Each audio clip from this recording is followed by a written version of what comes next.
नमस्कार, मैं हूं निशांत चतुर्वेदी। देश के पूरब वाले पड़ोस से एक ऐसी खबर आई है जिसने पूरी दुनिया को चौंका दिया है। करीब 3 दशक पहले म्यांमार में आंग सान सू की ने क्रांति का बीज बोया था, जिसकी बदौलत 5 दशक बाद रंगून ने लोकतंत्र का सवेरा देखा था। उसी म्यांमार में एक बार फिर फौजी जनरलों की सत्ता लोलुपता ने तख्ता पलट कर दिया है। सवाल यह है कि म्यांमार में तख्ता पलट की वजह है क्या? क्या तख्ता पलट के पीछे चीन की साजिश है? और इससे भी अहम सवाल यह है कि क्या म्यांमार के बाद अब पाकिस्तान की बारी है?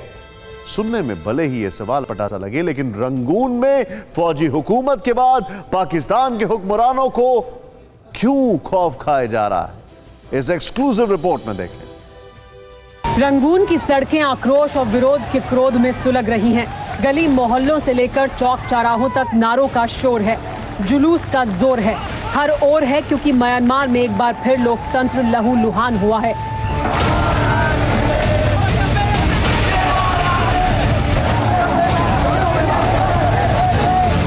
जमहूरियत का जनाजा निकालकर फौजी जनरलों ने रंगून की गद्दी पर कब्जा कर लिया है, जिसके बाद से हमारे मुल्क के पूर्व वाले पड़ोस में पारा गर्म हो चुका है।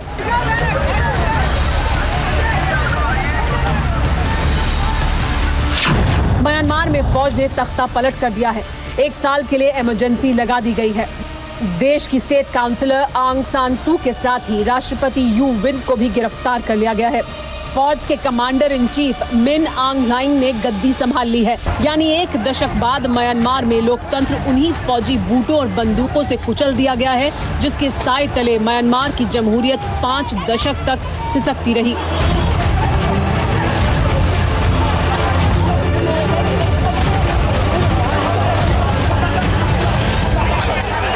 लेकिन अब आवाम इसे कबूल करने के लिए बिल्कुल तैयार नहीं है। इसीलिए रंगून से लेकर नेपाइता की सड़कें आक्रोश की आग में सुलग उठी हैं।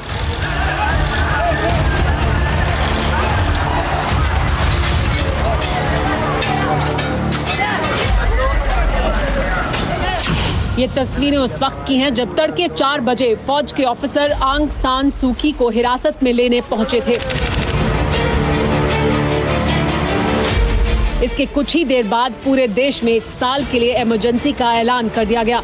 यानी जो मुल्क रात को लोकतंत्र के साए में सोया था, सुबह होते होते उसी म्यांमार में एक बार फिर फौजी हुकूमत काबिज हो चुकी थी।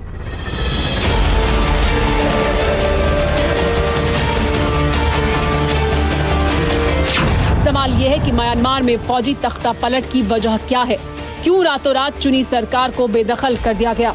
म्यांमार में तख्ता पलट के पीछे किसका हाथ है?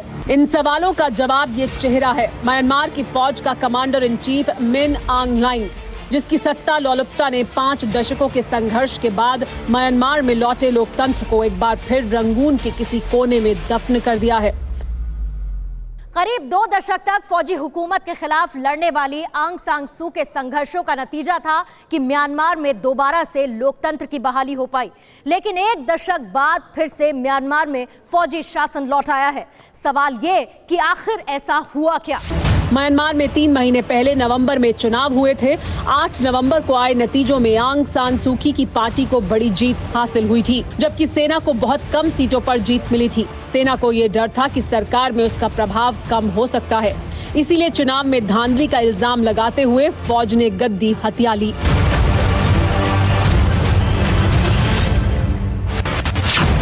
सवाल ये है कि क्या म्यांमार में तख्ता पलट के पीछे चीन का हाथ है? क्या चीन के इशारे पर सू की को गिरफ्तार किया गया? इन सवालों का जवाब करीब 2 हफ्ते पहले की इन तस्वीरों से समझा जा सकता है। 14 जनवरी को चीन के विदेश मंत्री म्यांमार के दौरे पर पहुंचे थे।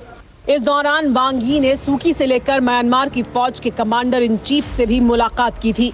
इसी मीटिंग के बाद म्यांमार के फौजी जनरल ने चुनाव में धांधली का इल्जाम लगाने के साथ ही तख्ता पलट का इशारा दे दिया था। इस खबर को पुख्ता करने की कई वजह हैं। म्यांमार चीन के 1 बेल्ट 1 रोड का हिस्सा है, जिसके लिए चीन और म्यांमार में 2018 में समझौता हुआ था। इस समझौते पर दस्तखत करने आंग सान सू की खुद बीजिंग पहुंची थी। इस दौरान चीन और म्यांमार को लेकर 37 समझौते हुए थे। इस समझौते के तहत चीन ने पाकिस्तान की तरह म्यांमार में सड़कें, रेल और बंदरगाह बनाने का ख्वाब दिखाया, जिसके पीछे चीन का मकसद म्यांमार होते हुए हिंद महासागर तक पहुंचना था। ये रूट चीन के यूनान प्रांत से म्यांमार के क्याओकाप्यू पोर्ट तक पहुंचता है। ये हिंद महासागर में है। $10 अरब का प्रोजेक्ट है। पहले म्यांमार ने इस पर अपनी सहमति जताई थी, लेकिन बाद में उसे चीन की चाल समझ में आ गई।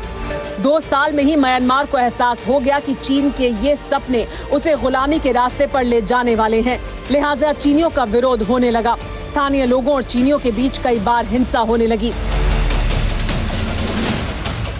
चीन को लगने लगा कि अब दाल गलने वाली नहीं है, इसीलिए चीन ने साजिश के तहत म्यांमार की सेना को फंसाया और उसके बाद जो हुआ उसने 5.5 करोड़ आबादी वाले देश की तस्वीर बदल कर रख दी। हमने बर्मा की सेना से सभी सरकारी अधिकारियों और नेताओं को रिहा करने को कहा है और 8 नवंबर को लोकतांत्रिक प्रक्रिया के तहत हुए चुनावों में बर्मा की जनता के फैसले का सम्मान करने को कहा है। अमेरिका लोकतंत्र, स्वतंत्रता, शांति एवं विकास के आकांक्षी बर्मा के लोगों के साथ है। सेना को निश्चित रूप से इन कदमों को तुरंत पलटना चाहिए। अमेरिका के गुस्से की एक और वजह है, क्योंकि जो फौजी जनरल म्यांमार की गद्दी पर काबिज हुआ है वो अमेरिका की आंखों में लंबे वक्त से खटकता रहा है।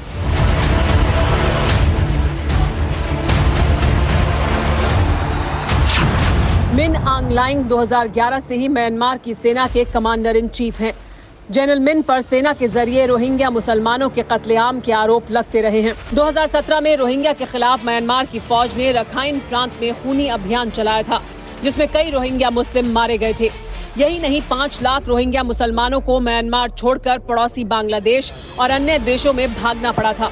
इस दौरान म्यांमार की सेना पर रोहिंग्या मुसलमानों को गोली मारने और धारदार हथियार से उनकी हत्या करने का आरोप लगा था।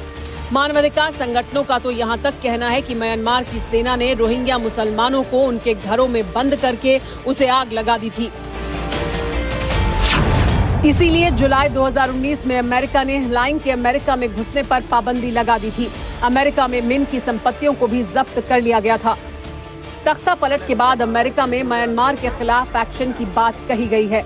यानी साफ है कि चीन की करतूत से दक्षिण पूर्व एशिया की सरहदों पर एक बार फिर हालात खराब हो सकते हैं।